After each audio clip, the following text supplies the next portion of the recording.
नमस्कार मित्रों, मैं विकास शाक्या एक बार फिर से आप सबका स्वागत करता हूं अपने चैनल पर। और आज हम डिस्कस करने जा रहे हैं chapter number 43, the autobiography of a yogi, इसका चौथा पार्ट। ये चैप्टर थोड़ा सा ऐसा है जिसमें थोड़ी सी स्पिरिचुअल साइंस को डिस्कस किया गया है।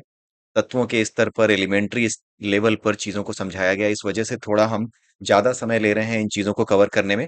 लेकिन अब केवल और केवल मेरे ख्याल से दो और वीडियोस और बनेंगे और प्रॉब्ली एक ही और बने। मेरी कोशिश होगी कि एक और वीडियो बना करके इस पूरे चैप्टर को समाप्त कर दिया जाए। बट ये जो आज का पार्ट है, चौथा पार्ट, इसमें भी कुछ इंपॉर्टेंट चीजें हैं। और उसमें युक्तेश्वर गिरी जी से कुछ क्वेश्चंस पूछते हैं योगानंद जी, और कुछ जानना चाहते हैं सूक्ष्म जगत के बारे में, कारण जगत के बारे में। तो सूक्ष्म और कारण जगत के बारे में यहाँ पर एक्सप्लेनेशन दी गई है, जो कि युक्तेश्वर जी ने योगानंद जी को बताई थी। इसका नाम है चैप्टर का युक्तेश्वर जी का पुनरुत्थान, यानी after the death he comes back to meet Yogananda. ठीक है। तो जो भी बातें उनकी उनसे हुई, उनके बारे में यहाँ पर बातचीत की गई है, यहाँ पर बताया गया है। तो योगा युक्तेश्वर गिरी जी जो है, बाकी सारी बातें जब बताते जा रहे थे तो उसी बीच में कुछ पॉइंट्स उन्होंने और बताए, जैसे कि जो सूक्ष्म जगत है, सूक्ष्म जगत क्या है, जहां पर हमारी बॉडी की तरह स्थूल चीजें नहीं होती। आप ऐसे समझिए कि चीजें आप ऐसे समझ सकते हैं जैसे कि कोई चीज फट रही हो। राइट, जैसे अगर कोई चीज फट रही हो, जैसे कि मिट्टी का एक ढेला हो, उसे आप तोड़िए। मिट्टी का ढेला ठोस है, लेकिन अगर आप उसे तोड़ें या उसमें कोई विस्फोट हो जाए, तो विस्फोट होने पर जो वो दूर दूर बिखरता है, दूर बिखरने से पहले जो ये कण दूर आते हैं, ये दूर होने के बाद भी थोड़ी देर के लिए एक स्थिति ऐसी बनाए रखते हैं, एक आकार ऐसा बनाए रखते हैं जो कि मिट्टी के ढेले का आकार है। और जब मिट्टी के ढेले की जो ढेर सारी जो मिट्टी के कण हैं, जब वो दूर दूर हो जाते हैं, अगर वो इधर उधर हो सकते हैं, तो अगर आप उनको चाहें तो उन कणों को इधर उधर हिला करके उसके आकार को थोड़ा बदल सकते हैं। जैसे मेरे आकार को नहीं बदला जा सकता, मेरी शक्ल जैसे दिख रही है वैसी दिख रही है, अंटिल की कोई चोट ना लग जाए मुझे। लेकिन अगर आपके पास मिट्टी का एक लोंदा हो, उस मिट्टी के लोंदे में थोड़ा सा लिक्विडिटी होती है, थोड़ा सा उसमें प्रत्यास्थता होती है, जिसकी वजह से आप उसको, प्रत्यास्थता का मतलब जिसको चेंज किया जा सके, बदला जा सके, बिल्कुल सॉलिड नहीं है, घन नहीं है, तो उसकी वजह से क्या होता है, जब आप उसको खींचना शुरू करते हो, तो मिट्टी के लोंदे से आप उससे बर्तन भी बना सकते हो, उससे आप कोई खिलौना भी बना सकते हो, सब कुछ बना सकते हो। तो सोचिए, जरा सी लिक्विडिटी आने पर ही इतना होता है। तो जहां पर लिक्विडिटी से भी आगे की चीज है, जहां पार्टिकल्स एक दूसरे के आसपास एक दूसरे को बांधे रहते हैं किसी अट्रैक्शन फोर्स से, और थोड़े थोड़े दूर रहते हैं, हमारे आपके शरीर की तरह नहीं कि बिल्कुल सॉलिडली सटे हुए हैं, वैसे नहीं, थोड़ी थोड़ी दूरी होती है। लिक्विड से भी आगे की स्टेट है, जो गैसियस स्टेट को आप कंपेयर कर सकते हैं, जहां पर गैस आपको धुएं के बादल की तरह दिखाई देती है, या फिर जो बादल होते हैं वो क्या है, वो गैस ही हैं, लेकिन वो घने हो जाते हैं। और वो घने होने के बाद अपने आकार को भी बदल सकते हैं। तो कुछ इस तरह की बात है सूक्ष्म लोक के बारे में जो बताई गई है। जैसे मान लीजिए कि मेरे शरीर का आकार बन रहा है, और ये बना हुआ है बिल्कुल स्थूल शरीर से, बिल्कुल एक सॉलिड बॉडी है, ठीक है, एक सॉलिड मटेरियल है हमारी बॉडी में, ठीक है। लेकिन अगर आप देखें, मेरे ही जैसे शकल वाली कोई चीज अगर आपको बादलों में दिखाई देने लगे, तो आपको लगता है कि वो लगातार वैसे ही बनी रहेगी जैसे मेरी है? वो अपने आप बदल जाएगी। कल को हो सकता है वो बादल छिन्न भिन्न हो जाए, हो सकता है उसकी शक्ल कुछ ऐसी आ जाए कि वो मेरी बीवी की तरह लगने लगे, मेरे बच्चों की तरह लगने लगे, आपकी तरह लगने लगे। ठीक है। तो कुछ ऐसी सी बात है सूक्ष्म लोक की, कि वहां पर जो अणु हैं, वो इसी तरीके से आपस में व्यवस्थित होते हैं, थोड़ी थोड़ी दूरी पर। और वहां पर जो वाइब्रेशंस होते हैं इन एटम्स में, हर एटम में आपको पता है वाइब्रेशन होता है, चाहे पानी का एटम हो, चाहे किसी भी तरह का पानी का मॉलिक्यू कंपाउंड हो, या फिर कोई भी चीज हो, उसमें एक एटम में, हर एटम में और आपके हर एक कंपाउंड में, हर एक मॉलिक्यूल में किसी न किसी तरह का वाइब्रेशन होता ही होता है। उसकी एक आवृत्ति होती ही होती है, हर कण की एक आवृत्ति होती है। तो उसी तरीके से इन सभी स्पंदनों से, इन सभी वाइब्रेशन से ही उन सभी चीजों को वो अनुभव करते हैं। कौन से लोग? जो सूक्ष्म जगत के होते हैं। सूक्ष्म जगत एक ऐसा जगत है जो कि हमारे यहाँ से काफी दूर है, और वहां पर फ्रिक्वेंसी ही कुछ ऐसी है, सब कुछ फ्रिक्वेंसी है। जैसे अर्थ की फ्रिक्वेंसी ऐसी है जहां पे कि सॉलिड मटेरियल ही यहाँ पर रह करके, हम सॉलिड रूप में रहकर ही जिंदा रह सकते हैं। लेकिन जो सूक्ष्म लोग हैं, वो इतनी ऊंचाई पर हैं, वो एक ऐसी एनर्जी की पट्टी है, ऐसी फ्रिक्वेंसी ऑफ एनर्जी की पट्टी है, कि उस फ्रिक्वेंसी में हम सूक्ष्म रूप में, हम कणों से बने हैं, हम यहाँ पर सॉलिड हो गए हैं। जो पार्टिकल्स हैं, वो पार्टिकल्स यहाँ पर सॉलिड फॉर्म ले चुके हैं। लेकिन जो सूक्ष्म जगत होता है, वहां पे सॉलिड फॉर्म लेने की जरूरत नहीं है। वहां पर दूर रहकर भी एक जीवन जिया जा सकता है।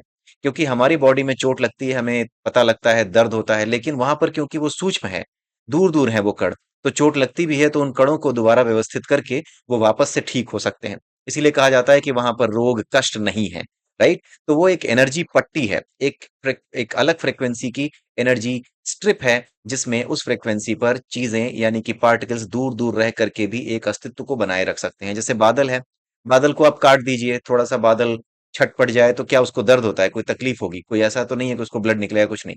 कुछ नहीं होगा, क्योंकि वो इतना सॉलिडली हमारी बॉडी की तरह इकट्ठा नहीं, वो बॉडी है भी नहीं। एक एग्जाम्पल के लिए बता रहा हूँ कि हमारे शरीर के पार्टिकल्स भी अगर दूर दूर हो जाएं तो हम भी हल्के हो जाएंगे। राइट। हनुमान जी के जो उड़ने का रहस्य था वो क्या था? अगर आपने कली हनुमाणी ध्यान से सुनी हो जो 2.0, उसमें एक जगह बताया गया है कि वो उनका जो शरीर है वो इस लेवल पे आ चुके हैं कि सूक्ष्म शरीर के स्तर को प्राप्त कर चुके हैं।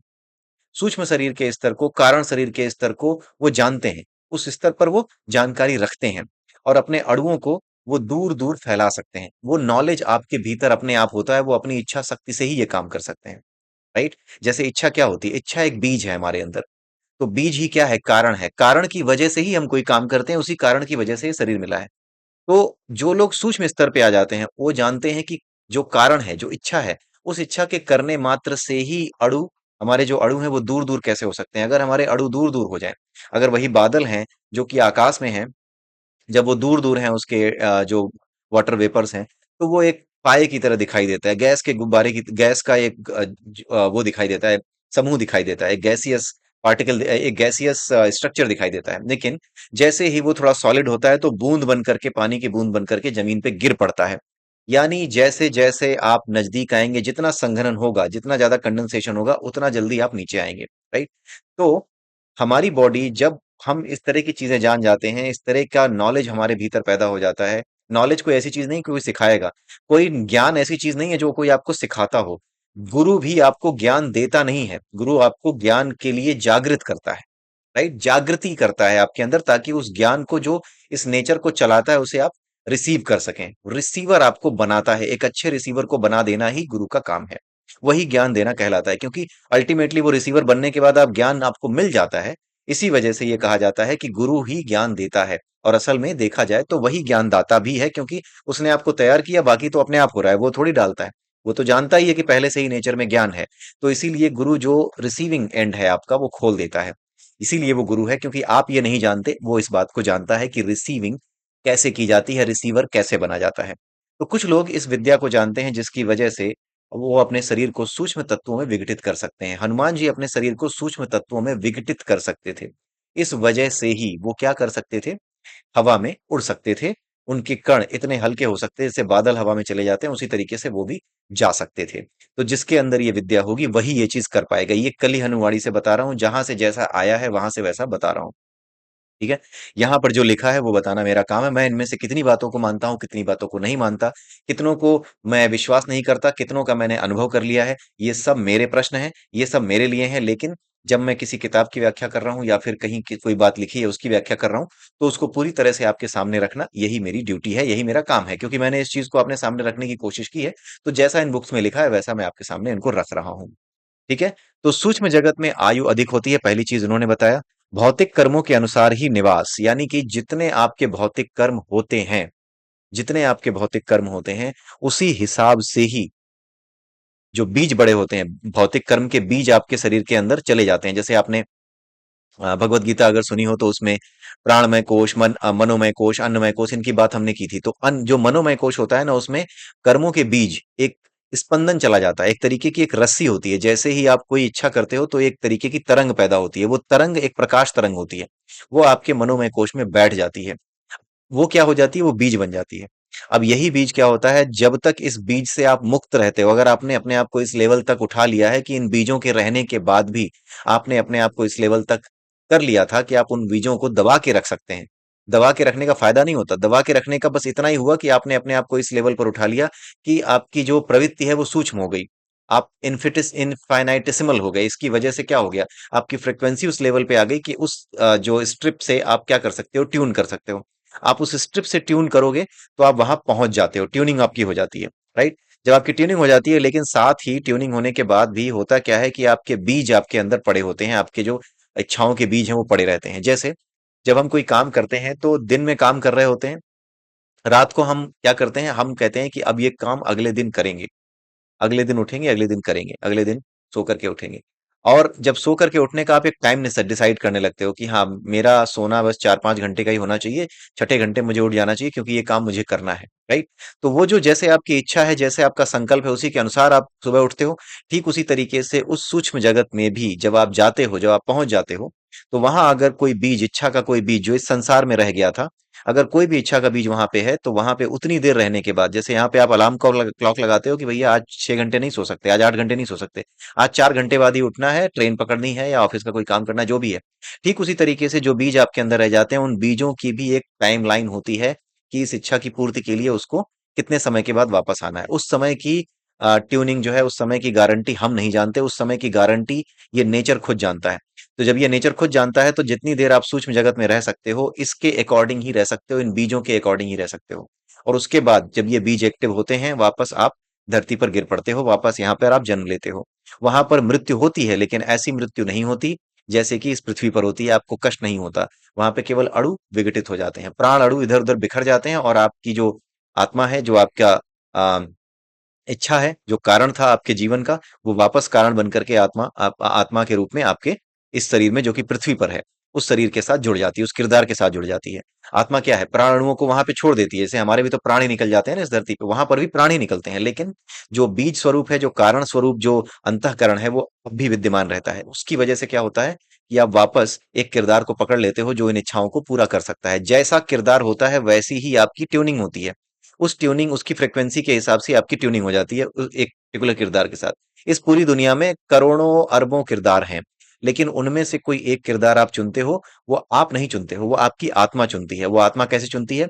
आत्मा का एक जो है की होती है, उसको लिंग कुंजी कहते हैं। उस लिंग कुंजी में कुछ जो है चेंजेस होते हैं, जैसे जैसे आप कर्म करते हैं ना, उस लिंग कुंजी में चेंज होते हैं। उसकी वैल्यू 0 से 100 अगर आप माने, तो सपोज कीजिए कि 70 अगर आपकी वैल्यू है, और आपकी इच्छाएं हैं कुछ, ठीक है, जिसकी वजह से आपकी 70 वैल्यू हो गई थी। तो 70 वैल्यू होने के बाद किस किरदार के साथ आप जुड़ सकते हो? जो 70 वैल्यू वाली आत्मा, 70 जो लिंग कुंजी की वैल्यू वाली आत्मा को धारण कर सकता है, जो किरदार, उसके साथ ही कनेक्ट हो जाती है। जैसी इच्छा होती है वैसे कनेक्ट हो जाती है, और जिससे कनेक्ट होती है, उस किरदार की पटकथा पहले ही लिखी हुई होती है। काल आकाश में तरह तरह के चित्र हैं, उन चित्रों पे वो भटकता चला जाता है। जब और इस जीवन को जीते जीते उसके अंदर कोई प्रेरणा आती है, कोई ज्ञान उत्पन्न होता है, तो वो अपने जीवन से छूटना जान जाता है, एक किरदार को छोड़कर दूसरे किरदार में जाना सीख जाता है। फिर एक दिन इस अभ्यास को करते करते, एक किरदार से दूसरे किरदार में जाते जाते, वो एक दिन सभी किरदारों से मुक्त होना सीख जाता है, यानी वो आत्मा मुक्त अवस्था में आ जाती है। फिर वो अपनी मर्जी से किरदार चुन सकती है। और यही स्थिति होती है जो हिरण्य लोक में रहते हैं, वो इतने ही ज्ञानी होते हैं कि अपनी मर्जी से किरदार चुनना और छोड़ना जानते हैं। राइट? वही जो कली हनुवाणी में हमने पढ़ा, वैसा ही कुछ यहाँ पर भी है। राइट? लेकिन उसको समझने के लिए, यहाँ पर जो लिखा है उसको समझने में कली हनुवाणी आपकी काफी हेल्प करेगी, क्योंकि यहाँ पर जो चीजें बताई गई हैं, वो बिल्कुल सिर के ऊपर से निकलती हैं, अंटिल कि आप कली हनुवाणी से आप इन चीजों को ना समझते हैं। राइट? मैं आपको पहले ही बता दूं, कई बार बता चुका हूं, और अभी शुरू में बताया कि ये सारी चीजें मैंने अनुभव नहीं की हैं। राइट? कि मैंने अपनी इन चीजों को अनुभव किया हो, लेकिन हाँ, कुछ अनुभव मैंने किए हैं, जिसके आधार पर मुझे पता लगता है कि अगर ये पॉसिबल है, तो इससे ऊपर जाकर के कोई एक अगला स्तर जो है, जिसकी बात की जाती है, वो भी पॉसिबल हो सकता है। राइट? कुछ चीजों को लेकर के मैं पॉसिबिलिटी खोजता हूँ, कुछ को लेकर के अभी भी मेरे प्रश्न में शंका, या फिर शंका कह लीजिए, या फिर अभी अज्ञान, या फिर मेरे पास जानकारी नहीं है। वो चीज बनी रहती है। राइट? तो जब वो चीजें आएंगी, तब मैं उन्हें भी अपने आत्मसात कर लूंगा। अदरवाइज जो कुछ लिखा है, वो किसी ने अनुभव करके लिखा होगा, वो उसका अनुभव रहा होगा, लेकिन हमारा अनुभव अभी वो नहीं रहा है। तो अभी हम जिस अनुभव तक हैं, उसी अनुभव को जानते हैं। राइट? अब इसके बाद आगे बताया गया है कि मृत्यु के समय सूक्ष्म लोक में संघर्ष और कष्ट नहीं होता, सूक्ष्म से स्थूल शरीर में, जैसे जब आपके काम पूरे हो जाते हैं सूक्ष्म लोक में, आप वहां जाते हो, ट्यूनिंग आपकी हो गई, लेकिन कुछ बीज बचे थे कर्मों के, उसकी वजह से आपको वापस इस पृथ्वी लोक पे आना पड़ा। तो कई बार जब वहां पर आप शरीर छोड़ते हैं, तो वहां पर भी एक तकलीफ होती है, लेकिन शारीरिक तकलीफ नहीं होती है, मानसिक तकलीफ होती है, एक चिंता होती है, एक भय होता है कि फिर जाना पड़ेगा। तो पृथ्वी छोड़ने का कष्ट जो है, वो शरीर के विघटन की वजह से ज्यादा बड़ा होता है, क्योंकि पदार्थ टूटता है, तो वो तंत्रिकाओं से जुड़ा हुआ है, और वो तंत्रिकाएं क्या करती हैं? कष्ट का अनुभव कराती हैं, उन्हें कष्ट का अनुभव होता है। हमारी तंत्रिकाएं, हमारा जो न्यूरल नेटवर्क है, वो दर्द को महसूस करने का, क्योंकि दर्द को महसूस करना क्या है? शरीर को बचाए रखने की एक प्रक्रिया है, ताकि हम शरीर को बचाए रख सकें। अगर हमें दर्द ही नहीं होगा, तो शरीर के प्रति हमारा मोह खत्म हो जाएगा। अगर कोई हमें चाकू से मारे, गोली से मारे, और हमें दर्द ही ना हो, बस केवल प्राण निकल जाए, तो क्या होगा? नहीं होगा। लेकिन मनुष्य को जब आबद्ध किया गया तो उसके अंदर अपनी सुरक्षा के लिए, जब जीवों को जब आबद्ध किया गया, चाहे वो चाहे वो जानवर हो चाहे हम हो, हम सबको एक वृत्ति दी गई कि हम अपने शरीर के प्रति सचेत रहें, इसकी सुरक्षा के प्रति सचेत रहें। क्योंकि सूक्ष्म लोक में सुरक्षा के प्रति सचेत रहने की आवश्यकता नहीं है, इस लोक में सुरक्षा के प्रति सचेत रहने की आवश्यकता है। अन्यथा हमारा शरीर बहुत आसानी से नष्ट हो जाएगा। तो इस वजह से क्या होता है, तंत्रिका तंत्र हमें दिया गया है। वो तंत्रिका तंत्र क्या करता है कि हमें तकलीफ का आभास कराता है जब हम मृत्यु होती है, जब हमारी मृत्यु होती है। इस वजह से ये समस्या खड़ी होती है। ठीक है, सूक्ष्म शरीर छोड़ने पर कष्ट नहीं होता, प्राणाणुओं का विघटन हो जाता है। योगानंद जी ने आगे चल करके उनसे प्रश्न पूछा, युक्तेश्वर गिरि जी से, कि सूक्ष्म और भौतिक जगत के पुनर्जन्म में अंतर क्या है? इस जगत में भी जन्म हो रहा है और सूक्ष्म जगत में भी जन्म हो रहा है। हालांकि वहां मृत्यु अलग है, यहाँ की मृत्यु अलग है, लेकिन जन्म तो दोनों जगह हो रहा है। तो दोनों ही जगहों में जन्म में क्या अंतर है? तो यहाँ पर आंसर आया ये कि मनुष्य, युक्तेश्वर गिरि जी ने बताया कि मनुष्य जो है कुछ है नहीं, वो कारण शरीर का भौतिक रूप है। कुछ कारण है, उन कारणों का भौतिक रूप है। जैसे कोई काम, कोई मशीन हम कब बनाते हैं? जब उससे कोई काम लेना हो। तो हमारे पास एक कारण था, उस कारण की वजह से उस मशीन का जन्म हुआ। तो कारण शरीर की वजह से जो 35 बीज भाव रूप कारण हैं, इनके बारे में डिटेल में नहीं बताने वाला हूं, क्योंकि इनके बारे में उपनिषद में भी हमने एक उपनिषद में देखा है। ठीक है, कितने सूक्ष्म तत्व होते हैं, कितने जो है आपके स्थूल तत्वों से मिलकर चीजें बनी होती हैं, वो सारी चीजें हमने पढ़ी हुई हैं। इसलिए यहाँ डिटेल में नहीं बताने जा रहा, केवल ये बता रहा हूँ जो बुक में लिखा हुआ है। 35 बीज होते हैं भाव रूप। सुख दुख जितने भी भाव होते हैं वो बीज के अंदर होते हैं।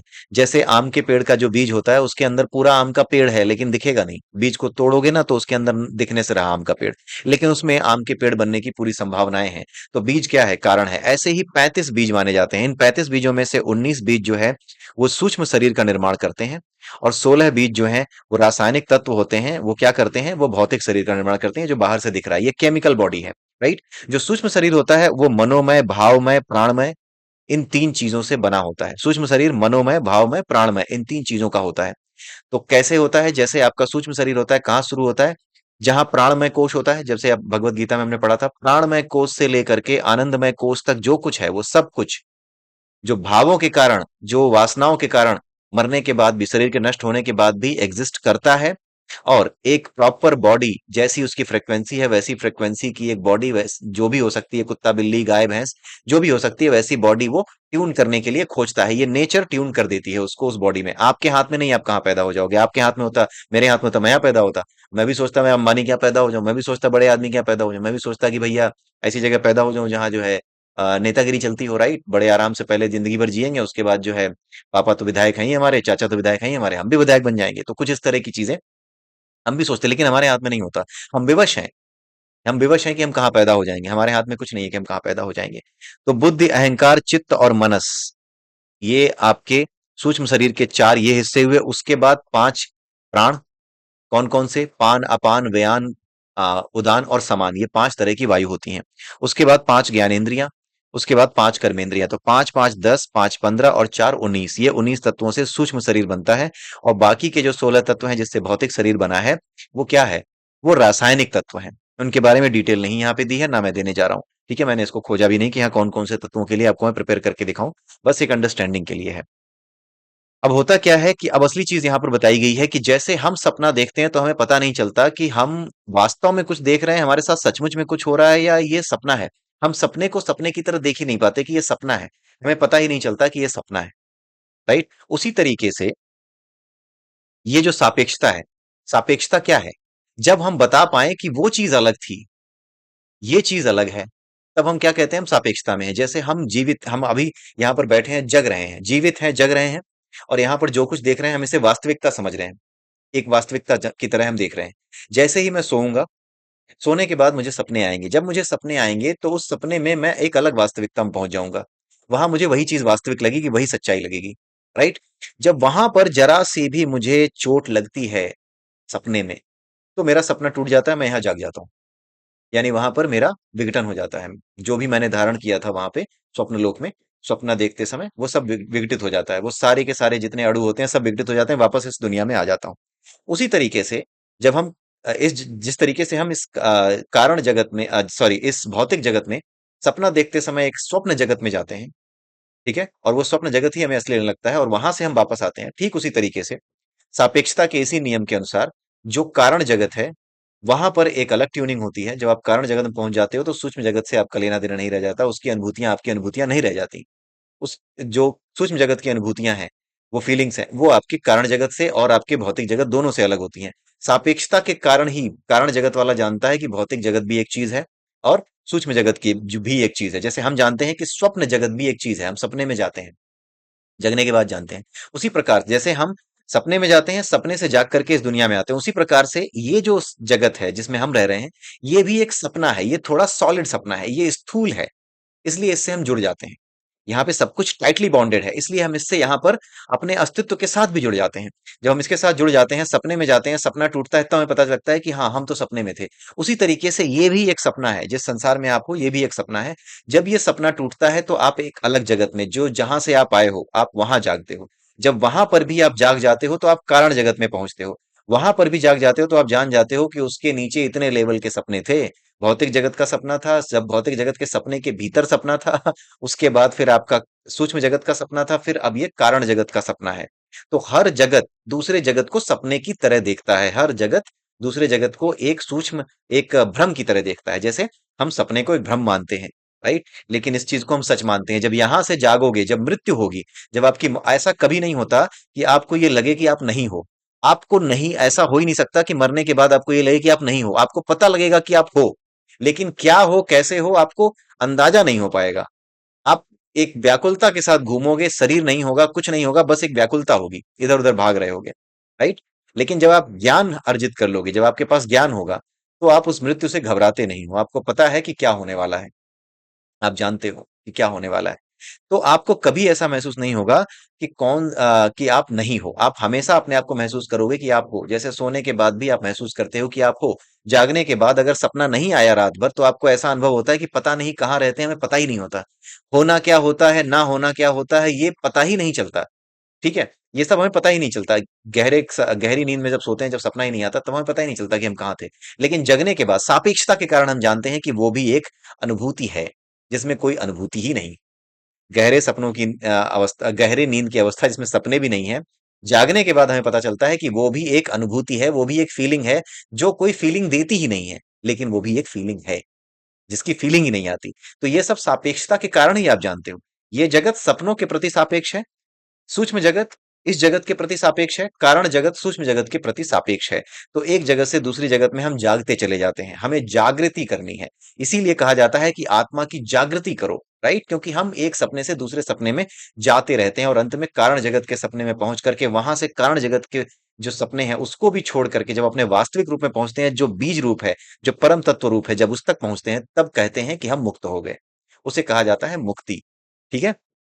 इसके कई फायदे होते हैं इन चीजों को जानने के। कारण ये है कि जब आप इन चीजों को जानते हो, तो गौतम बुद्ध ने कहा ना कि अप दीपो भव, अपने दीपक स्वयं बनो। आप तब तक नहीं बनते अपने दीपक जब तक आप अपनी मानसिक मनोवृत्तियों को, अपनी वासनाओं को, अपनी तृष्णाओं को नहीं छोड़ते। जो आदमी अपनी तृष्णाओं को छोड़ देता है, वो गलत काम नहीं करता। गौतम बुद्ध ने भी जब तृष्णाओं को छोड़ने की बात की, तो उसके मार्ग बताए। सत्य बोलो, चोरी ना करो, ये सारी बातें बताई, इनका अभ्यास करो। लगातार इनका अभ्यास जो अपने जीवन में करता है, वो तृष्णाओं से मुक्त होता है। जब तृष्णाओं से मुक्त होता है, तो उसका जो मनोमय कोश है, उसका जो अंतःकरण है, उसमें किसी तरह की वासना नहीं रह जाती। वो इतना अभ्यास कर लेता है कि किसी भी चीज से अटैच ही नहीं होता। चोरी आदमी कब करता है? जब इच्छाएं बहुत ज्यादा बड़ी हो या उसके पास अभाव हो। जब वो अभावों के साथ दोस्ती कर लेता है, प्रभावों के साथ दोस्ती कर लेता है, ना उनसे प्रभावित होता है, ना अभावों से दुखी होता है। जब बिल्कुल मिडिल में आ जाता है, बीच में आ जाता है, बीच का मार्ग जो भगवान बुद्ध ने बताया, जो बीच के मार्ग में आ जाता है, वो क्या करता है? वो इन दोनों चीजों से अलग रहना सीख जाता है, सुख से भी, दुख से भी, द्वैत से दूर हो जाता है। और उस स्थिति में वो अप दीपो भव वाली जो बात है, अपने दीपक स्वयं बनो, उस स्थिति में आ जाता है, आत्मा की जागृति हो जाती है, जो कि हनुमान जी ने भी कली हनुवाड़ी में कहा। राइट। इन चीजों से दूर होने के लिए जब आप कर्म करते हो, जिस तरह के कर्म करते हो, जैसी आदतें बनाते हो, जरा सोच के देखिए, वो आदतें क्या आपके समाज के लिए भले की नहीं है? लोग कहते हैं कि आध्यात्मिकता में जाके होगा क्या? आप सोच के देखो कि आध्यात्मिकता में या फिर अपदीपो भव बनने के क्रम में आप अपने जीवन में जितने परिवर्तन करते हो, क्या वो समाज को नुकसान पहुंचाने वाले परिवर्तन होते हैं? अगर 80% छोड़ दीजिए, अगर आप 20 to 30% भी ऐसे हो, तो सोचिए संसार कितना सुखमय हो जाएगा। हम सुखमय संसार ही तो चाहते हैं, जहां हमें भय ना हो, जहां किसी दूसरे से भय ना हो कि कोई हमारे खिलाफ कुछ कर रहा होगा, जहां हमें कोई चालाकी किसी दूसरे के प्रति ना करनी पड़ी, इस तरह की चीजें हमें सोचनी ना पड़े कि वो हमारा नुकसान कर रहा होगा, हम कुछ उपाय करें। तो सोचिए वो कितने शांति से जीना सीख जाएगा और संसार में शांति कितनी अधिक आ जाएगी। शांति अपने आप संसार में स्थापित हो जाएगी। राइट? इसलिए कोई ये ना कहे कि आध्यात्मिकता का करना क्या है, इसमें जाना क्यों है? इसमें जाने के लिए जो शर्तें हैं, वो वही हैं जो एक अच्छे इंसान बनने के लिए होती हैं। इसलिए इसमें जाने के कोई नुकसान नहीं है, दोनों हाथ में लड्डू हैं। ठीक है? तो इस वजह से ये सापेक्षता के सिद्धांत को हमें समझना ज़रूरी है, इस चीज़ को जानना ज़रूरी है और इसके क्रम में जो कुछ हम करते हैं वो है अच्छे कर्म, अच्छी आदतें, अपने भीतर धैर्य, क्षमा ऐसे गुणों को पैदा करना। ज़रा सोच के देखिए जिसके अंदर धैर्य और क्षमा जैसे गुण हैं, वो समाज के लिए ज़्यादा अच्छे काम करेगा, वो समाज के लिए ज़्यादा हानिकारक होगा या जिसके अंदर नहीं है, वो ज़्यादा हानिकारक होगा। ये तो हानिकारक होगा ही नहीं जिसके अंदर ये गुण हैं, हानिकारक तो वो होगा जिसके अंदर ये गुण नहीं है और जो आध्यात्मिकता में नहीं जा रहा, वो ऐसे गुणों को पैदा नहीं कर सकता। वो केवल और केवल दिखावे के लिए अच्छा काम हो सकता है करे, लेकिन अगर कोई नास्तिक भी है और अगर बिना दिखावे के ये काम करता है, तो कहीं न कहीं उसने आध्यात्मिकता ओढ़ रखी है, बस वो जानता नहीं है कि ये आध्यात्मिकता ही है। उसे कहा आध्यात्मिकता ही जाता है, ठीक है? लेकिन वो कर किसी और तरीके से रहा होता है इस विचार के साथ कि नहीं मैं ईश्वर को नहीं मानता, लेकिन जो गुण वो पैदा करता है, एक दिन उसके भीतर अंतःकरण में जब शुद्धि होने लगती है, तो उसे स्वयं पता लगने लगता है। वो अलग-अलग विचारों की तरफ जाने लगता है। भले ही वो हिंदू धर्म को ना माने, लेकिन दूसरे धर्म के माध्यम से वो ईश्वर के अस्तित्व को खोजने लगता है। कई बार चिढ़ हो जाती है ना कि हाँ भैया, चिढ़ की बात नहीं है, जैसे हिंदू धर्म को आप लगातार अपमानित करते आ रहे हैं, फिर एक दिन पता चला, अनुभव अंदर से हुआ कि नहीं कुछ तो बात है, कुछ तो सूक्ष्मता है हमारे भीतर, जिसके बारे में हमें पता करना चाहिए। तो आप हिंदू धर्म में जाएँगे तो ऐसा लगेगा कि आपने तो थूक के चाट लिया। तो इस वजह से कुछ दोगले लोग क्या करते हैं कि वो दूसरे जो धर्म हैं, हर धर्म में अच्छी बातें कही गई हैं, मैं धर्म की बुराई नहीं कर रहा। लेकिन वो क्या करते हैं दूसरी जगहों पे खोजने की कोशिश करते हैं और हिंदू धर्म को अभी भी अपमानित ही करते हैं। अरे तुम्हारे यहाँ क्या, उससे पहले उनके यहाँ लिखा है, हमने तो वहां भी पढ़ा है, तुम्हारा कौन सा बड़ा। इस तरह की चीजें करके उन्हें आत्मसंतुष्टि मिलती है। तो ये जो अहम का भाव है, जिसे छद्म अहंकार कहते हैं, जब तक व्यक्ति ये नहीं छोड़ता तब तक वो सभी धर्मों से दूर नहीं होता। धर्म का उद्देश्य यही है सभी धर्मों के विचार से आपको दूर कर देना, ताकि आप अपने दीपक स्वयं बन सकें, आप मुक्त हो सकें। आप सोचिए यहाँ पे सूक्ष्म जगत, कारण जगत, इन सब से दूर होने की बात कर रही है और इस धरती पर हम धर्म को लेके चिपके रहते हैं। सर्वधर्मान परित्यज्य माम एकम शरणम ब्रज, ये भगवान कृष्ण ने ही भगवत गीता में कहा है कि सभी धर्मों को छोड़ करके तुम एक मेरी शरण में आ जाओ अर्जुन। मेरी शरण में कौन, जो कारण शरीर से भी ऊपर है, जिसे परमात्मा कहते हैं। सारी बातें बड़ी क्लियरली समझाई गई हैं, लेकिन लोगों को समझने में हमेशा भ्रम होता है। क्यों? क्योंकि वो इनको ठीक से समझने या अपनी पूर्वाग्रहों से या अपने धारणाओं से वो बाहर नहीं आना चाहते। अपने पूर्वाग्रहों और अपने धारणाओं को वो सच मान लेते हैं। ठीक है? अब आगे यहाँ पर बताया गया है सारे तत्वों में कंपन होता है, चाहे वो सूक्ष्म हो, चाहे वो स्थूल हो। तो इन तत्वों में कंपन की वजह से पहले 19 तत्वों से सूक्ष्म शरीर का निर्माण होता है, फिर बाकी के बचे हुए 16 तत्वों से भौतिक शरीर का निर्माण होता है, स्थूल शरीर का जो हमारा है। ठीक है? ये वाइब्रेशन कर रहे हैं। वाइब्रेशन करने की वजह से क्या है, जब वाइब्रेशन आपने देखा होगा कि जब वाइब्रेशन ज्यादा बड़ा होता है तो पानी गैस बन जाता है, लेकिन जब वाइब्रेशन थोड़ा कम होने लगे, उनको बीच में लाया जाए, उनको जगह थोड़ी कम दी जाए वाइब्रेशन के लिए, तो वो क्या हो जाता है, वही गैस लिक्विड बन जाता है, पानी भर के बरस जाता है। वही गैस जो कि लिक्विड बन के बरस गई है, अब नीचे आकर के अगर तापमान बहुत कम हो नीचे पृथ्वी पर, कनाडा या फिर यूएस जैसा कंट्री हो जहाँ पे बहुत ज्यादा सर्दी पड़ती है, उन जगहों पे हो, तो वहां क्या होगा, वो बर्फ का टुकड़ा बन जाएगा। पानी भी वहां पे क्या होगा, एक ठोस का रूप ले लेगा। तो ये सघनता आती है। तो जहां जैसी फ्रिक्वेंसी ट्यून हो सकती है, फ्रिक्वेंसी की जिस तरह की ट्यूनिंग होती है, वहां वैसे ही पदार्थ का निर्माण होता है, ठोस द्रव गैस, केवल और केवल जिस तरह की फ्रिक्वेंसी पे वो हैं उसी के अनुसार अपना आकार लेते हैं। तो इसी तरीके से यहाँ बताया गया है कि पहले 19 तत्वों से सूक्ष्म और उसके बाद फिर 16 तत्वों से स्थूल शरीर का निर्माण होता है। ठीक है? और आगे ये जो बताई गई है ये हम पहले ही डिस्कस कर चुके हैं कि ब्रह्म ने सापेक्षता का इस्तेमाल कर कई रूप धारण किए, कारण जगत, सूक्ष्म जगत, स्थूल जगत। ये जो अभी हमने डिस्कस किया कि सपने वाली जो बात की, कि पहले हम जब सपने में जाते हैं और वापस आते हैं तब पता लगता है कि ये जगत असली लगता है हमें। उसी तरीके से जब यहाँ से निकल जाएंगे हम, तो जब हम सूक्ष्म जगत में जागेंगे तो वो असली लगेगा, वो ये सपना लगेगा। फिर जब सूक्ष्म जगत से हम वहां जागेंगे कारण जगत में, तो सूक्ष्म जगत सपना लगेगा और कारण जगत असली लगेगा। और जब कारण जगत से भी निकल जाएंगे तब हमें कुछ नहीं लगेगा, हम उस अनंत सागर में, जो कि मुक्ति सागर है, उसमें मिल जाएंगे। ठीक है? स्थूल जगत में जब चोट लगती है, मृत्यु होती है, हम वापस आते हैं, या फिर जैसे इस स्थूल जगत में यहाँ पर हमें चोट लगेगी, कोई बीमारी हो जाएगी, तब मृत्यु होगी। लेकिन हम सपना देखते हैं तो सपने में भी कई बार क्या होता है ना, कुत्ते ने दौड़ा लिया या फिर उसने दबा दिया, बिल्कुल मुंह लगा दिया काटने के लिए। तो जैसे ही नुकसान होने लगता है, वहां पे जब चोट लगती है तो दर्द नहीं होता, आपने ध्यान दिया होगा। सपने में वैसा दर्द नहीं हो सकता, भले ही कुत्ता काट रहा हो जैसा इस समय होता है, लेकिन बेचैनी उतनी ही होती है, बेचैनी उसी लेवल की होती है। जैसे ही वहां बेचैनी होती है, वैसे ही आप इस शरीर में वापस आ जाते हो, जाग जाते हो। ठीक उसी तरीके से जब इस संसार में चोट लगती है तो मृत्यु होती है, हम दूसरे लोक में जाग जाते हैं। ठीक है? सूक्ष्म और कारण शरीर इच्छाओं के कारण बद्ध रहता है। जो भी सूक्ष्म और कारण शरीर है उसमें भी इच्छाओं की वजह से, बीज होते हैं ना इच्छाओं के, उसकी वजह से वो उनमें बद रहता है। जब उन बीजों के वापस सही होने का समय आता है, तो जितने समय तक फ्रिक्वेंसी हमारी ट्यून रहती है उतनी समय तक ठीक है, लेकिन जैसे ही उन बीजों की अकुलाहट बढ़ती है वैसे ही हम पृथ्वी पर एक शरीर ले लेते हैं। तो सूक्ष्म स्थूल जगत कुछ और नहीं है, केवल और केवल कारण और सूक्ष्म जगत से अधिक बलवान बलवान होने के कारण ये चीजें हमें खींच लाती हैं पृथ्वी पर। क्योंकि जो हमारा सूक्ष्म जगत है और जो हमारा कारण जगत है उसकी शक्तियां इतनी ताकत नहीं रखती जितनी कि स्थूल जगत की रखती हैं। ये हमें ज्यादा तेजी से खींचता है। आप सोच के देखिए कि अभी आपको कहीं जाना पड़े, आपको बुला लिया जाए कि आप आइए सत्संग में आइए, वहां पे आप योगा करिए, मेडिटेशन कीजिए। आप जितनी देर तक मेडिटेशन में रहेंगे उतनी देर तक आपको अपने में कॉन्फिडेंस रहेगा कि हाँ मुझे गुस्सा नहीं आ रहा, मैं शांत हूँ, बड़ा अच्छा है।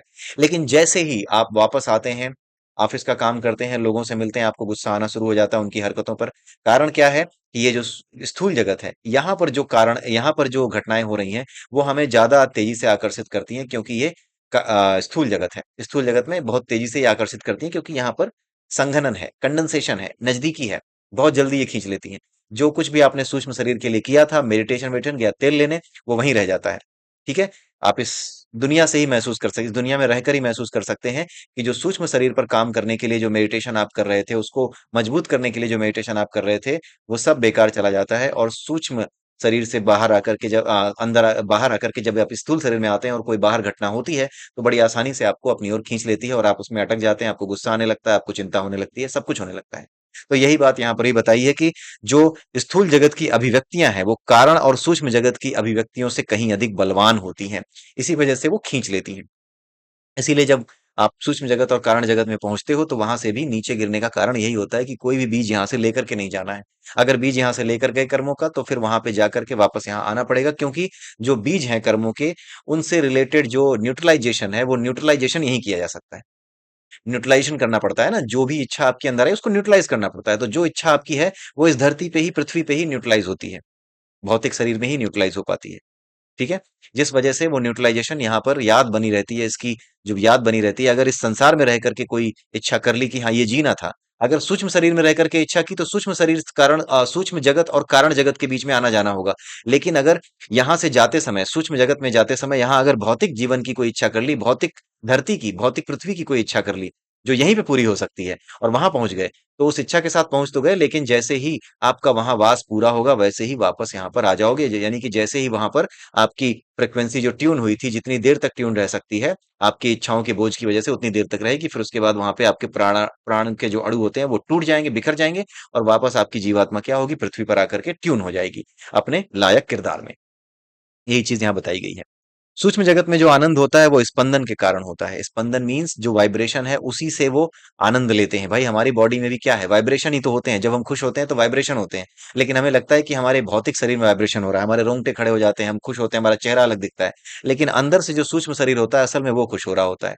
तो जब ये शरीर नहीं होता तब भी वो सूक्ष्म शरीर जब अपने आप को जानना सीख जाता है, जब वो सूक्ष्म जगत में होता है, तो वो केवल और केवल इन फ्रिक्वेंसी के स्पंदन से ही इन सुखों को अनुभव करता है। जैसे आप जब सपने में होते हो तो आपका शरीर वहां नहीं होता, आपका केवल और केवल जो जीवात्मा है, आपका जो सूक्ष्म शरीर है वो वहां पे होता है सपने में। इस वजह से कुत्ता काटता भी है तो दर्द नहीं होता, लेकिन जो व्याकुलता है वो उतनी ही होती है। आपको दर्द नहीं होगा, खून वून निकल नहीं रहा वहां, अगर सपने में निकल भी रहा है तो भी आपको ऐसा नहीं लगेगा कि हाँ किसी ने मेरा पैर जो है बिल्कुल काट लिया और बिल्कुल खींच लिया, और जैसा दर्द इस शरीर को होता है वैसा नहीं होगा। केवल व्याकुलता होगी, व्याकुलता उसी लेवल की होगी। और लेकिन जब भौतिक शरीर में ये होता है तो व्याकुलता के साथ साथ क्या है, दर्द भी होने लगता है। ये फर्क है। तो वहां पर सूक्ष्म जगत में जितना भी आनंद है वो स्पंदन के कारण होता है। कारण जगत में जो आनंद है वो केवल भाव की अनुभूतियों से होता है। यानी कि जो आम के बीज की बात की थी मैंने, वो आम के बीज की बात यहाँ हो रही है कि केवल और केवल आम के बीज को ही आम कहा जाता है वहां पे। ठीक है, आम का पेड़ वहां पे समझा जा सकता है। एक एग्जाम्पल दे रहा हूं। वहां पे केवल जो भाव है वही बीज है, उन्हीं भावों की वजह से ये पूरे का पूरा जगत प्रकट हुआ है। तो उन भावों के उसके अंदर होने की वजह से, जैसे आम के बीज में पूरा आम का पेड़ रहता है, वैसे ही उस भाव में सारा आनंद, सारा दुख सुख सब कुछ रहता है। जो उस लेवल पर जीना जान जाता है उसको फिर सारे आनंद, सारे सुख दुख का अनुभव वहीं पे होता है। उसको इस संसार में या भौतिक संसार में या सूक्ष्म संसार में आकर के स्पंदनों को जीने की जरूरत नहीं पड़ती, वो उसी कारण रूप में जी रहा होता है। उस कारण रूप में जीना भी क्या है, मुक्ति नहीं है, जब उस कारण रूप को भी तोड़ देते हो। ठीक है। अतृप्त इच्छाओं के कारण, मतलब उसका आनंद लेना है। जो कारण रूप है उसमें भी तो सारे आनंद के भाव के बीज छुपे हुए हैं। उसमें जब अटक जाता है तो भी वो मुक्त नहीं है। जब वहां से भी निकल जाता है, यहाँ पर देखिए तीनों चीजें बताई गई हैं। भौतिक शरीर, स्थूल शरीर, भौतिक शरीर, सूक्ष्म शरीर और कारण शरीर, इन तीनों बंधनों को जब तोड़ लेता है, कैसे? ज्ञान से। ये ज्ञान से ही टूटता है। ठीक है। चाहे भक्त हो, चाहे कोई कर्म योगी हो, चाहे कोई ज्ञान योगी हो, सब अंत में ज्ञान प्राप्त करते हैं। सब अंत में ज्ञानी हो जाते हैं। लेकिन जब तक ज्ञान से चिपके रहते हैं तब तक ज्ञानी नहीं होते। जब वो अपने आप को मुक्त छोड़ देते हैं तभी वो ज्ञानी होते हैं। ये कुछ ऐसा है कि जब तक आप किताब पकड़े हुए हो तब तक ये पता नहीं चलेगा कि उस किताब से आपने कितना ज्ञान अर्जित किया है। जब उस किताब को पकड़ करके किनारे रख दोगे और उसके बाद जब आपसे बातचीत की जाएगी, तब जो आप चीजें बताओगे वो अगर स्पष्ट हैं तो समझ में आता है कि आपको ज्ञान हुआ है। उसी प्रकार से जब तक जो ज्ञान है उस ज्ञान में भी अगर आप अटक गए, उसको छोड़ नहीं रहे, तो क्या है, तब तक आप ज्ञानी नहीं हो। और कुछ लोग पकड़े रहते हैं, किताबें पढ़ते रहते हैं, पढ़ते रहिए, कोई दिक्कत नहीं है। चीजों जानकारियों को बढ़ाने के लिए अच्छा है, लेकिन ज्ञान लेकर के उसमें चिपके रहना, उसमें अटक जाना या आनंद की अनुभूति करना कि हाँ यहाँ पे ही आनंद आ रहा है, ये ज्ञान मिलने के बाद मैं आनंद में हूँ, लोग मुझे अच्छा समझ रहे हैं, लोग मुझे गुरु मान रहे हैं, इस तरह की चीजों में जब आप अटकते हो तो आप अटके रह जाते हो। इसलिए उसको भी छोड़ना पड़ता है। तो अंत में ज्ञान सबको मिलता है, भक्त को भी मिलता है, ज्ञानी को भी मिलता है, कर्म योगी को भी मिलता है, मेडिटेशन करने वाले को भी मिलता है। ये तरीके अलग हैं, लक्ष्य एक है, वास्तविक ज्ञान। राइट। और ज्ञान का लक्ष्य, ज्ञान हासिल कैसे होता है? अंत में सबको भक्ति ही करनी पड़ती है। अंत में आपको भक्ति ही बोना पड़ता। भक्त होना का मतलब समर्पित होना। यानी जो ज्ञान मिल रहा है उसको भी आने देना और जाने देना, समर्पित हो जाना। उसको लेना नहीं, उसको लेके चिपक के बैठना नहीं है। आप समर्पित हो गए हैं कि जो कुछ हो रहा है उसको मैं होने दूंगा, जो आ रहा है उससे मैं प्रभावित नहीं होऊंगा, उसको लेकर के दुकान खोल के नहीं बैठ जाऊंगा, या ज्योतिषी नहीं बन जाऊंगा, या कुछ मतलब दुकानें नहीं खोलनी है। जो अपने भीतर आने वाले ज्ञान को आने दे रहा है, जाने दे रहा है, बिल्कुल अपने शरीर को एक झिल्ली बना लिया है जिससे आर पार चीजें जा सकती हैं। जिसने ऐसा बना लिया, जो ऐसा बन गया, बनाना नहीं पड़ता, आप बन जाते हो। अभ्यास करना पड़ता है, कर्म योग का, ज्ञान योग का, भक्ति योग का, किसी भी चीज का, किसी भी एक का अभ्यास करने से, ये लगातार अभ्यास करने से और गुरु के साथ रहने से आपको ये चीज पता चल जाती है। आपको इस चीज का अनुभव हो जाता है। बेसिकली पता चलना यानी अनुभव हो जाता है, और ऐसा अनुभव होता है इसको आप बता नहीं सकते। ठीक है। जैसे आपसे कोई पूछे कि सपने में जब तुम सॉरी जब तुम सो रहे थे, बिल्कुल बिना सपना देखे गहरी नींद की स्थिति में थे, तो क्या लग रहा था तुम्हें? आप बता ही नहीं पाओगे क्या लग रहा था, क्योंकि कुछ लगना क्या होता है, क्या लगना, लगना क्या होता है, लगना क्या नहीं होता है, क्या ना लगना क्या नहीं होता है, कुछ भी नहीं आपको पता चलता उस समय। और जग करके भी आप उसकी व्याख्या नहीं कर सकते। सपनों की व्याख्या कर सकते हैं, लेकिन उस स्थिति की व्याख्या नहीं कर सकते जिसे ब्रह्मलीन अवस्था कहा जाता है। वो ब्रह्मलीन स्टेज होती है। ठीक है। जिसकी बात मैं कर रहा हूँ वो मांडुक्य उपनिषद में आप पढ़ सकते हैं। तो जब ये तीनों टूट जाते हैं तब जाकर के कहा जाता है कि आत्मा की मुक्ति हुई। राइट। तो ये चौथा पार्ट यहीं पे समाप्त होता है। अगले पार्ट में मैं कोशिश करूंगा कि पूरा का पूरा बचा हुआ चैप्टर मैं समाप्त कर दूं, क्योंकि इसके बाद केवल 6 चैप्टर और बचेंगे। And they are very simple, मतलब हो सकता है कि एक ही वीडियो में दो दो तीन तीन चैप्टर भी निपटा दूं, बिकॉज बहुत ज्यादा उसमें नहीं है, समझाने लायक कुछ भी नहीं है। राइट। गांधी जी से वो मिले, उसके बाद कुछ और लोगों से मिले, तब जो ज्ञान था उनका, जो चीजें उनको मिलनी थी योगानंद जी को, जो उन्होंने हमसे शेयर की, जो उनके अनुभव रहे योग की यात्रा में, योगारूढ़ होने की यात्रा में। योग रुरुक्ष और योगारूढ़ दो बातें होती हैं। तो योग रुरुक्ष क्या होता है? वो जो कि योग में आगे बढ़ रहा है, वो अनुभव उन्होंने हमें दिए। और योगारूढ़ क्या होता है? जब वो योगी बन जाता है उसको कहते हैं योग में आरूढ़। तो वो सारे अनुभव उन्होंने अब तक हमें दे दिए, और ये जानकारी भी इस चैप्टर में आखिरी जानकारी है, जो कि जरूरी जानकारी या फिर जो एक्सप्लेन करने लायक है वो यहाँ पे हमें मिली है।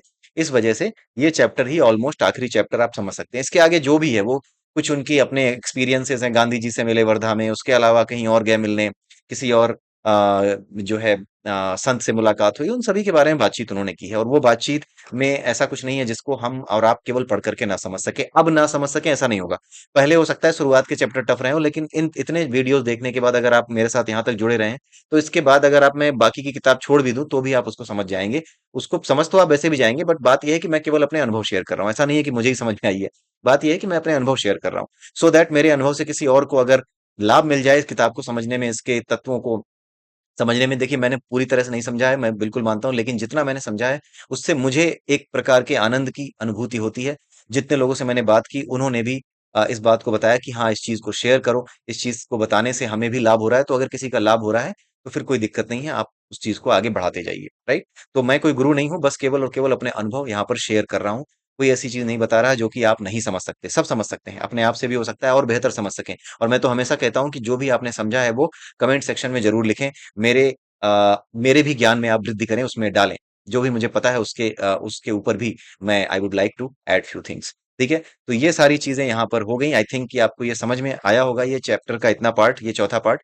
अगले वीडियो में फिर मिलते हैं, तब तक के लिए जय सिया राम, जय श्री कृष्णा, जय श्री राधे।